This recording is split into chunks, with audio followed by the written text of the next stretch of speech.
નમસ્કાર, હું છું આપના સાથે ઈશા દુબે. આપ જોઈ રહ્યા છો જનસાક્ષી ન્યૂઝ. નજર કરી આજના મુખ્ય સમાચારો પર. અંકલેશ્વર તાલુકાના નર્મદા કાંઠે આવેલા બોરબાઠા બેટ, જૂના કાસિયા, જૂના છાપરા સહિતના ગામોમાં ખેડૂતો વર્ષોથી પરંપરાગત વાની જુવારની ખેતી કરે છે. આ વિસ્તારના ખેડૂતો માટે વાનીની ખેતી હાલ કમાઉ દીકરો બન્યો છે.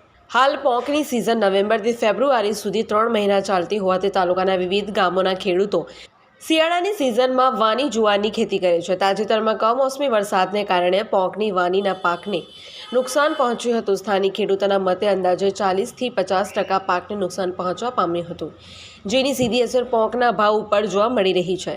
આ વર્ષે પોંકના કિલોના ભાવ ₹1000 પહોંચવા પામ્યો હતો, જે ગત વર્ષે ₹600 હતો. ઠંડીની જમાવટ થતાં જ અંકલેશ્વર ભરૂચ માર્ગ ઉપર ગટખોલ પાટિયાથી લઈ નર્મદા મૈયા બ્રિજ સુધી પોંકની હાટડીઓ જોવા મળે છે. આ માર્ગ ઉપરથી પસાર થતાં સ્વાદ પ્રેમી જનતા પોંકનો સ્વાદ ઉઠાવે છે. ત્યારે આ વર્ષે 1 કિલોના ₹1000 ભાવે પોંકનું વેચાણ થઈ રહ્યું છે. ઉલ્લેખનીય છે કે થોડા સમય અગાઉ કમોસમી વરસાદને કારણે વ્યાપક પ્રમાણમાં પોંકની વાનીના પાકને મોટું નુકસાન પહોંચ્યું હતું, જેના કારણે ગત વર્ષની સરખામણીમાં આ વર્ષે પોંકના ભાવમાં પ્રતિ કિલો ₹400નો વધારો જોવા મળી રહ્યો છે. સ્થાનિક ખેડૂતોના મતે 20 કિલોના ડુંડાઓમાંથી માંડ 5 થી 7 કિલો પોંક ઉતરે છે, તો લાકડા, મજૂરી સહિત અન્ય ખર્ચને કારણે આ વર્ષે ભાવમાં દેખીતો વધારો જોવા મળી રહ્યો છે. હોલસેલ વેપારીઓ પ્રતિ 20 કિલો પોંકની વાની ખેડૂતો પાસેથી ₹1400 થી ₹1500માં ખરીદે છે. શિયાળામાં આરોગ્ય માટે પોંકનું સેવન ગુણકારી મનાય છે.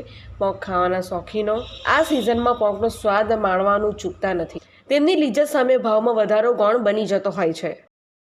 મારું નામ રાકેશભાઈ દિનેશભાઈ પટેલ છે. હું આજે ગરકોલ પાટિયા નહેર પાસે 10 થી 15 વર્ષથી ધંધો કરું છું.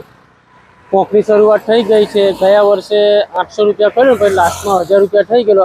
આ વર્ષે પણ ₹1000ની શરૂઆત થઈ છે, કારણ કે વરસાદ દિવાળી પર બહુ વરસાદ પડ્યો છે, એટલે ખેડૂતોને બી નુકસાન છે અને પાકને બી ઘણું નુકસાન થઈ છે.